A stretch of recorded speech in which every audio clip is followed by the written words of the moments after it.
To listen without ads, head over to patreon.com/rightandwrong. Ooh, a spicy question. I because love the it. writing is sort of everything, right? Like you kind of can fix plot holes, but if the writing isn't So some there, readers love that, and some readers are like, "But I wanted more of this." So it's kind of a gamble. Hello and welcome back to the Right and Wrong podcast. On today's episode, I am joined by a New York Times best-selling novelist who has sold over 1 million books worldwide, all the way from Melbourne, Australia. It's Sally Hepworth. Hello, welcome. Hello, thank you for having me from the other side of the world. Yes, thanks so much for joining me. Let's get straight into it with your latest release, the 9th novel, I believe, which is out in Australia, will be out in the UK by the time this airs. Tell us a little bit about Darling Girls. Darling Girls, like all of my other books, is about family dysfunctionality with a side serving of murder. So this particular family is three sisters who are not in fact biological sisters, but they were raised in foster care together. And now at the beginning of the book, they are adults and they are living, fairly functional lives, but, with a few little idiosyncrasies. And then they receive a phone call from a police detective saying that a body has been found underneath the foster home where they grew up, and the three of them are sent back to that little town to revisit their childhood and to figure out who the body was and if they were in fact victims or perhaps villains. It's great stuff. I wonder, cold case kind of things is very in right now. What is it about having a sort of murder that happened a long time ago that is kind of really engaging to write? Well, that's a great question. And you're absolutely right. I've been watching a lot of them lately. It's the first time I've done it, a cold case. And I wouldn't say that I planned it that way or because it was on trend. Every book just is kind of guided by what that book needs. And this book was inspired by a real life foster care situation that I read about in the news, where there had been a little girl who had gone missing from foster care when she was 3. And then 25 years later, an adult woman was watching TV, saw this program about missing children, and had an inkling that the little girl on the news was her. And she then went to the police, and she ended up having a DNA test and proved that it was in fact her. So that became the sort of that was the impetus for the book. I didn't want to retell that story, but it got me thinking about, what if a child had gone missing, but in fact, had not survived and their body was found. So it's about what really works for that particular story, rather than kind of finding something on trend and trying to jam it in. Yeah. It's just a happy coincidence that it was a very popular thing. Exactly right. So is this the first novel that you've done that's been inspired by real life events, or have the other ones also kind of? Almost always there'll be something from real life that has inspired it. It might be a news article, which it's been a few times, like with this one. It might be something that I've overheard at a cafe. It might be, a suggestion that someone's made to me, or something my children have said. It does. It comes from the world. And but it's rarely just one particular thing. And I never, for example, with the story about foster children, I never hear that story and think I'm going to recreate that story, because that's not interesting to me. I have to create my own characters with their own stories, and I don't know the real people's stories. So I will take that little kernel of inspiration, and then perhaps one or two other kernels of inspiration or things that I'd like to explore, and they all kind of come together to become something that is fictional. So yeah, and it sort of has to be that way, because you kind of alluded to it earlier when you were talking about the novel, but your books are often the family unit, the kind of dysfunctional family unit comes first, and the murder or the crime comes second. So obviously if you're basing it on a real life event, you don't know what the family dynamics are like necessarily, exactly but you right. just know the step-by-step things that happened. Yes, exactly right. And that's how I see it too, that I always lead with it's the family dysfunctionality. That's what makes me tick. And that's what I love to read about, and that's what I love to write about. And the murder or the crime in my books is just sort of a vehicle to get us to really uncover what's going on with this family. That's so interesting that you kind of you frame it that way. Would you ever write a sort of story which was about a dysfunctional family that didn't have a sort of crime or murder side plot to it? I have never thought, oh, well, there needs to be a crime. What's the crime going to be? I always just write first with the premise and then the characters. And some of my earlier books didn't have crime. I think my first book that had a murder was The Mother-in-Law. And, you know, with that title, obviously, we all knew who was going to get murdered, and that was not the surprise. the mystery was who did it. And yes, I would absolutely, if I understood what I was writing that book for and what was going to happen, and if the stakes were high, and it wasn't the crime that did it, then sure, I would write that book. It's just that I think crime really lends itself very nicely to high stakes, and also, you know, when you put crime and family together, I just always think you end up with something pretty interesting and a pretty good story. Yeah, because it's, I guess, on one end of this, with the crime and stuff, you're sort of pushing people to a limit in a way that's sort of breaking the law, and like, will they get caught? Will they get away with it? And then on the other side, it's families sort of problems seem much more mundane, but they can be just as intense. So you have sort of two ends of the spectrum here. Exactly right. Yeah. And I like to play into that, you know, something that's familiar to people and perhaps that they can identify with, like, for example, not getting along with your mother-in-law, as you know, that book is about. I think that was the most universal of all of my books that I've written. Everyone understood it. Okay. But not everyone has murdered her. So that is a way of kind of, you know, getting people nodding and understanding and feeling that character, but then just taking it perhaps a little bit further. Just to see what might happen. Maybe it saved a lot of mothers-in-law. I don't know, that they might realise that maybe I won't go through with it. I've seen what happened. You're doing a great service to humanity, protecting mothers-in-law across the world. So based off that, I'm going to guess, if I were to ask you whether you were a plotter or a pantser, you would probably be on the side of pantsing. Oh, good guess.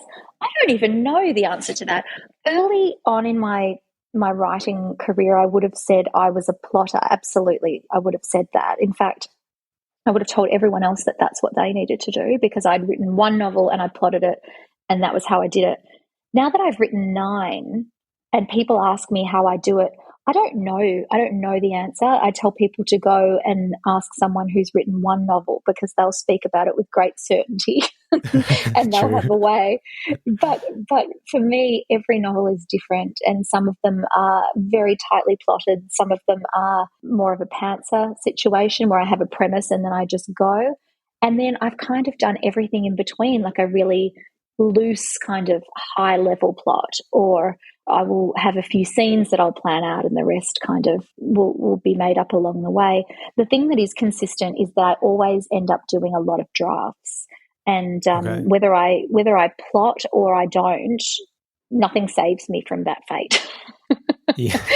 So I you know, a certain amount of it, no matter how much you plot, just happens as you write, and then for me, I get to the end and I finally figured out what the story is, and so I have to go back to the beginning and just make all roads lead there, I guess. Okay. Well, they do say most novels are written in the drafts, so yes. I think no matter how much you plot, there's always going to be at least several drafts to go through.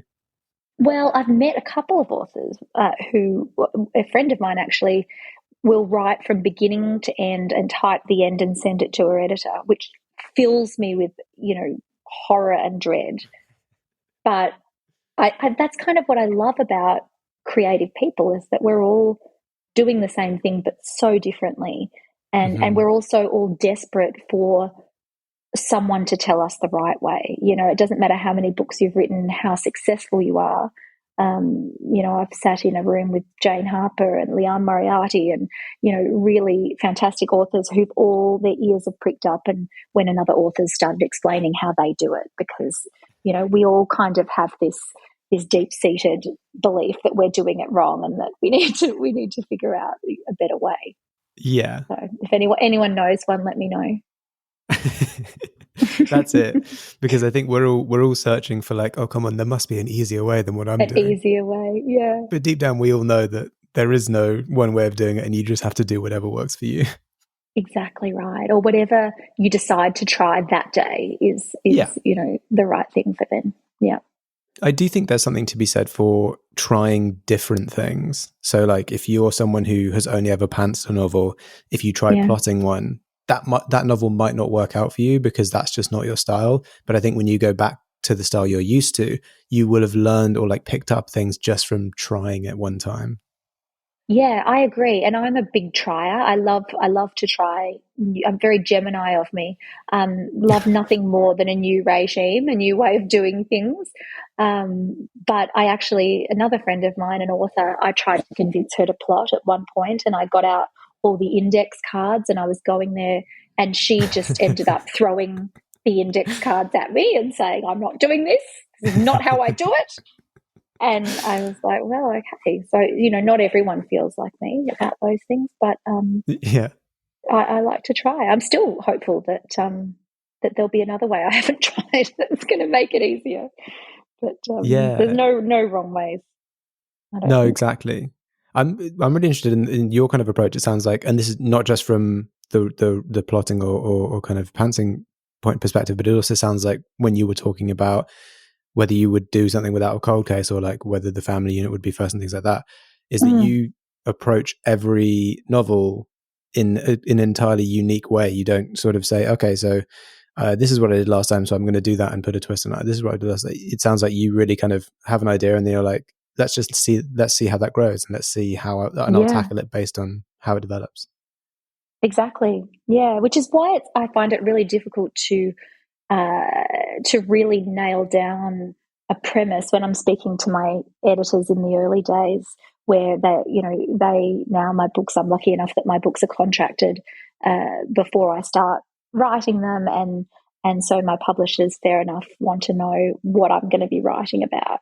And when I've decided on something, it's such a fickle pie in the sky idea that I find really hard to explain, and the more they kind of push me to nail it down, the harder I find it, because it reveals itself as I write. So I can pitch something that sounds wonderful, but I don't know if that's what the book's going to be like when it comes out. So, but I know all of the authors I know also have trouble with that. So I think I'm in fine company. Yes, you definitely are. I've spoken to plenty of authors who they'll land on a pitch that they like, give it to their editor or the publisher, and they'll say, yes, go ahead. And then sort of halfway through writing, they're like, but I want to go in this other direction now. Yeah. And you absolutely just do that. And then you hope to hell that when you turn in the book, that your editor just won't have remembered what the initial pitch was about. I thought you were going to say like that it'll be good enough that they'll be like, yeah, this was a much better decision. You're just like, please don't remember. Both. Oh. Either. Yeah. You're just hoping. You're always hopeful at that point. Yeah. I'd love to dial it back a bit and ask about how long you've sort of been writing stories. When did you first start wanting to be an author? Oh gosh. Well, I famously now I wrote my first book when I was 7 years old, and I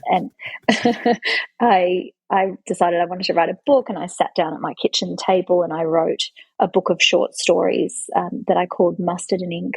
And my mum's sister, my aunt, was a publisher of school textbook, non-fiction books at the time. And so I rang her up and I said, I'd like you to publish this book for me. I didn't understand what non-fiction was. And I went to her house and she put a cover on it and I drew a picture and she wrote on it, copyright Sally Carradus, which is my maiden name, 1988. And at my first book launch, 10 years ago, my mum brought it and said, it's always been written in the stars. And I said, well, thanks, Mum. Why didn't you tell me for those 10 years when I didn't know what to do with my life? But suffice to say, I always loved to write. And I think even more than to write, I love to tell stories. And so it might have been, verbally, I love to tell stories. And, I love to write them down and to share them and to listen. And I was a big reader, am a big reader. So, I always feel like when I'm talking to other writers, or particularly when writers say that thing about the second book syndrome, or, getting that first book out and then they're looking at the second book and they feel a bit lost. That didn't happen to me because it wasn't so much that my first book was the story I'd always wanted to tell. I just like telling stories, and I could, I wouldn't mind if someone said to me, "Here's an idea. Go and write that story." That the fun part for me is bringing it into life, and a new story with all the bits and pieces that can make people feel and laugh and cry and be scared. So that's what really does it for me. That storytelling piece. So to bring that back, always loved it. I didn't start writing my first book, my first novel, until I was 28. So 20 years after that first collection of short stories, I then started writing my next and my first novel. Was that was the first novel that you sort of wrote in full, in seriousness? Was that your first published novel, The Secret of Midwives? No, in fact, this is a good story. This is the only story that only author I've known that has this particular start to publishing. I wrote that book. It was called Love Like the French, and that was the first novel I'd ever written during my first year of maternity leave. And I ended up landing a literary agent with that book, but he didn't find a publisher for it. He was based in New York and tried the New York publishers. And then when it wasn't successful, he decided to send it over to the Frankfurt Book Fair.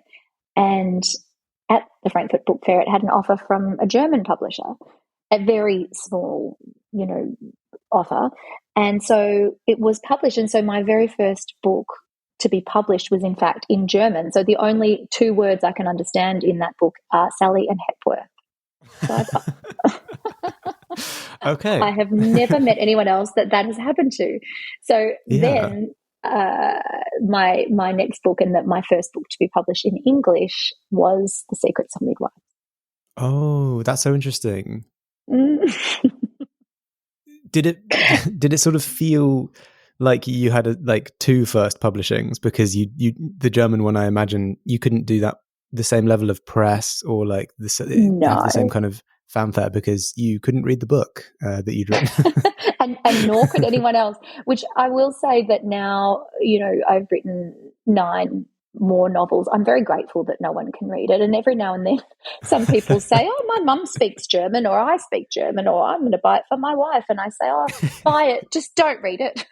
Because there is something to say for, so those first books, aren't always our best work. And I'm really glad that I did. I was able to kind of mature my writing and take it in a different direction. And The Secrets of Midwives is a book that I'm still, really proud of, and lots of people tell me that they love it. So I'm glad that was the first one that was published in English. Yeah. Speaking from that, do you feel like, and I'm going to guess the answer is yes, but do you feel like you have improved as an author with each book? Well, that's the hope, isn't it? I mean, you always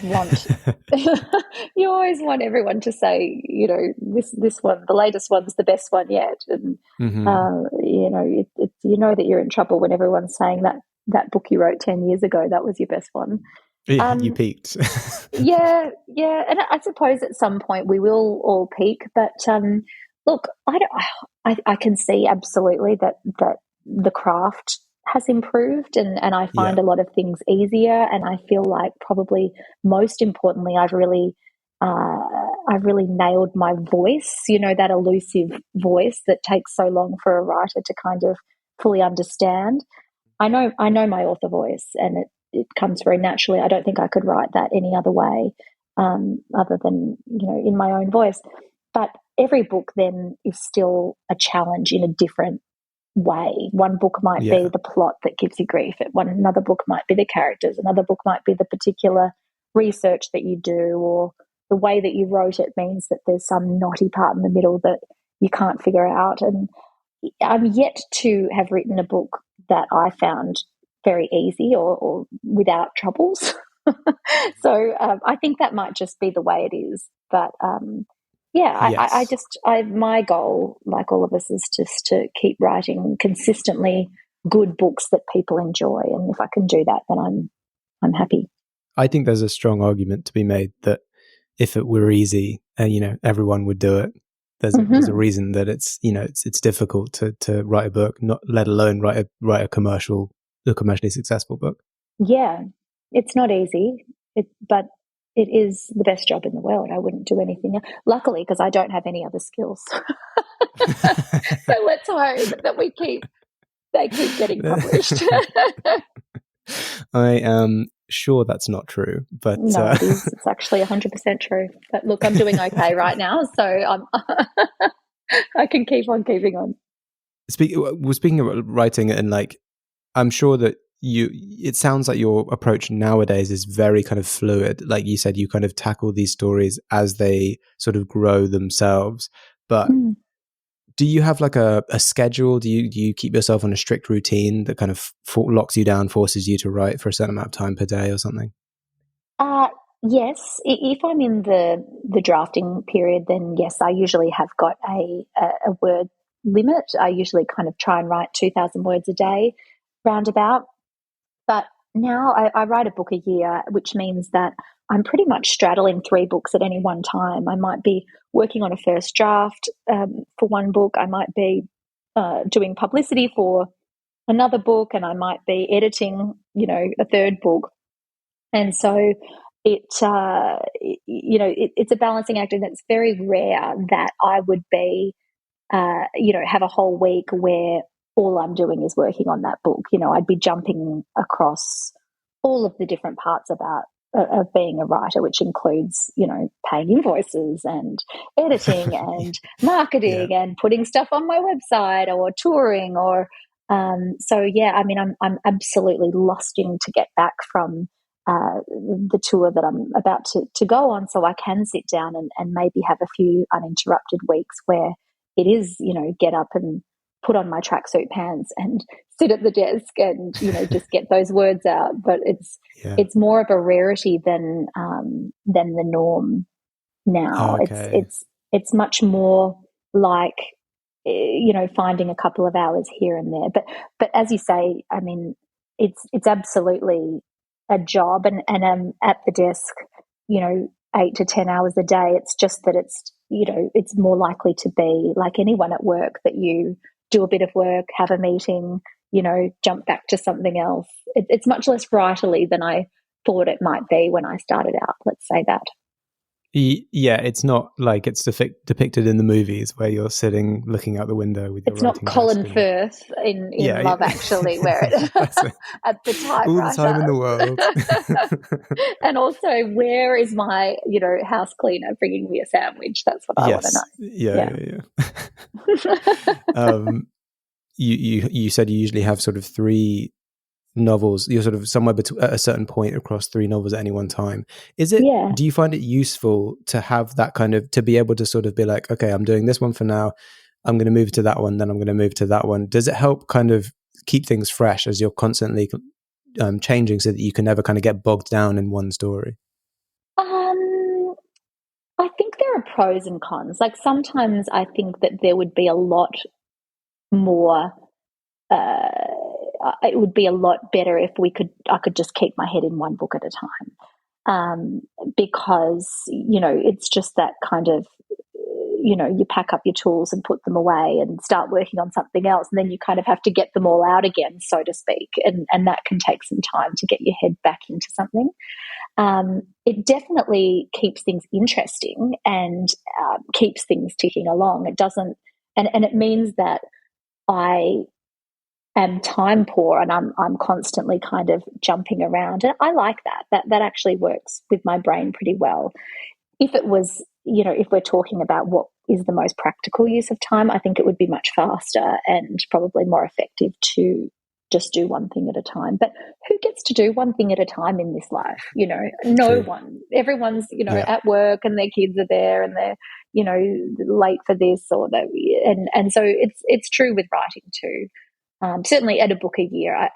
Some of the authors I know who write a book every other year or less than that, they get a lot more Colin Firth time. But but for us, one book a year people, no, it's a lot more jumpy than that. It's interesting. I know because I know that some authors deliberately will be working on two. This is usually when it comes to series, and as a big fantasy reader, a lot of these big fantasy series run for like 7 or 8 books, but a lot of the authors will have sort of 2 concurrent series that are not related, so that they don't have to write that one series back to back to back for like almost a decade, so that they can move between the two. But I guess that's its own thing. Is ready by the time I've finished a book, I'm definitely ready to dive into a completely different world. So I can see that. I think to not have a bit of a palate cleanser between writing a series, which I've never done, so I'm kind of imagining this, I would find that really hard. And turning in a book, particularly having done all the edits and read it so many times, to then go back into a world with those characters, I don't know.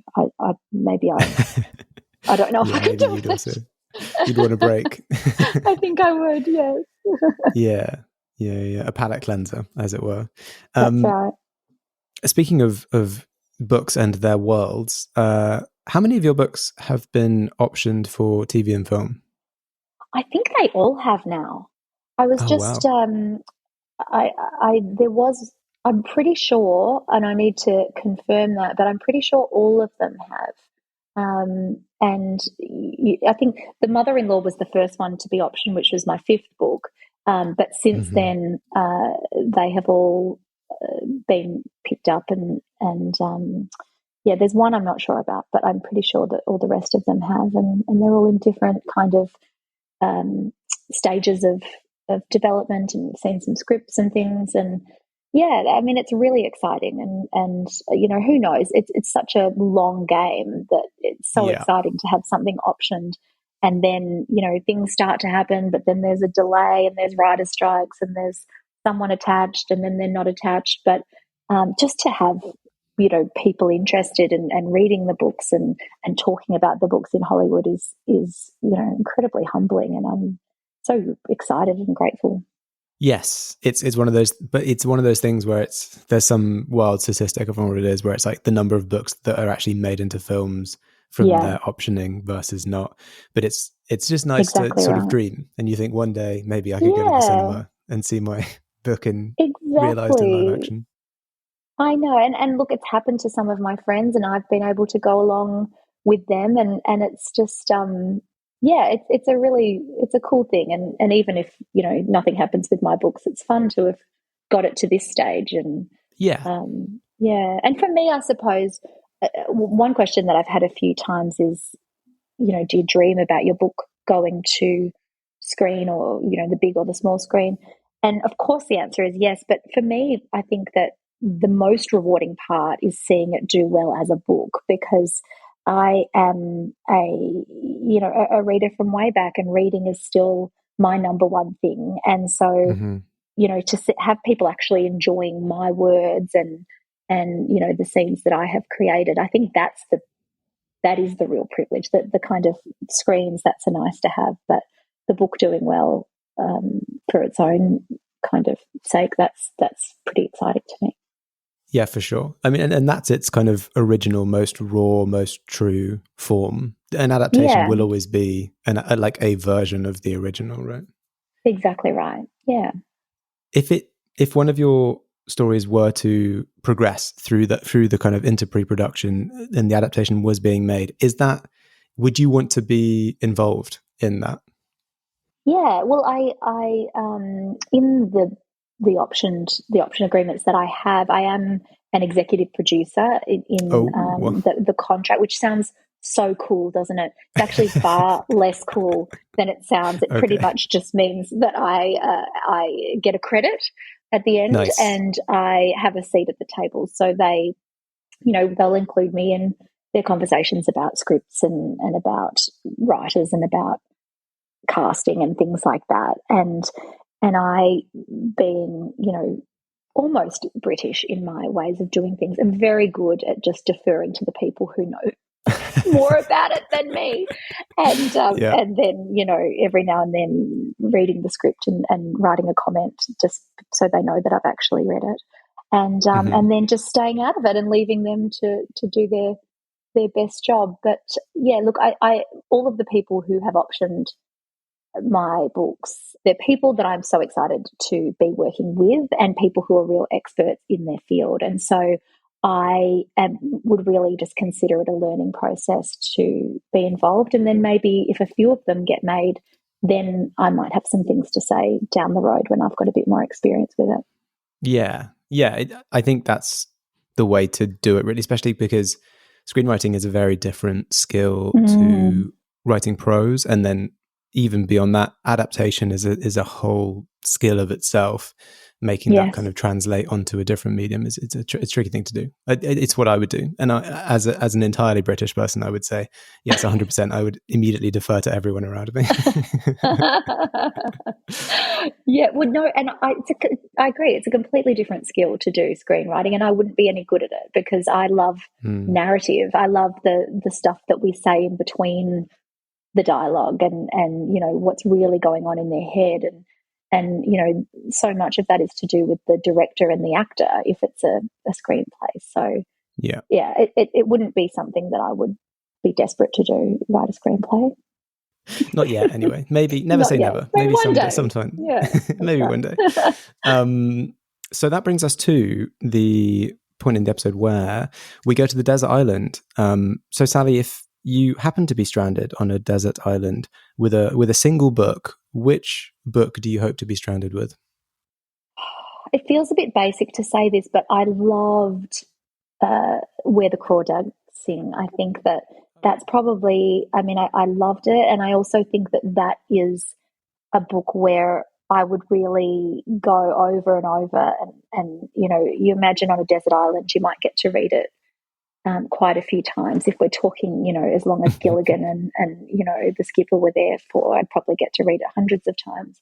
And I think that there is so much more in that book than I would have got the first time that I read it or actually listened to it on audiobook. Because some of the way she describes the swamp and the marsh, it's just so beautiful, and there's I think it's just such a beautiful story. So I think that would probably be it. My other favorite is A Man Called Ove, and I think again, like a completely different book, but I think that character was just so well drawn, and I could definitely read that book a few hundred times as well.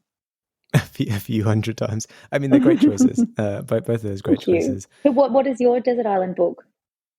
It depends on the week. What am I reading this week? My usual go-to is Small Gods by Terry Pratchett. Oh, yes, good choice. As a lover of fantasy and whimsy, Terry Pratchett really connects in a way that not many other authors do. Also Douglas Adams, but very similar trend. Because for me, I would need something silly and lighthearted, but also that refers to the sort of mundane things in life. And both of those authors are very good at being, in the most British way, being like very mundane whilst also very silly and epic. Yeah. Good choices. Okay. Well, thank you very much. And for everyone listening, look, I've got some questions coming up about craft and books and writing, as well as advice for aspiring authors and marketing as an author. But we're at the end of the regular episode and into the extended cut exclusive to Patreon subscribers. So anyone listening who hasn't yet joined the Patreon, please do think about it. It goes a long way towards covering the cost of running this podcast. Can you imagine? So old-fashioned. Yes. Well, what a way to end the interview. Thank you so much, Sally, for coming on the podcast and chatting with me. It's been super fun chatting with you and super interesting learning about all of your books and writing and your publishing experience. Well, it's my pleasure. Thank you so much for having me, and I'm glad that that the sound is okay from the other side of the world. Yeah, yes. Who would have thought? Technology nowadays, eh? Amazing. For anyone listening, if you want to keep up with what Sally is doing, you can find her on Instagram at Sally Hepworth and on Facebook at Sally Hepworth Author, or you can head over to her website www.sallyhepworthauthor.com. To support the podcast, you can like, follow, and subscribe wherever you listen to your podcasts. To stay up to date, follow along on socials, and for extended episodes, join the Patreon, and you'll get it all ad-free and a week early. Thanks again to Sally, and thanks to everyone listening. We'll catch you on the next episode.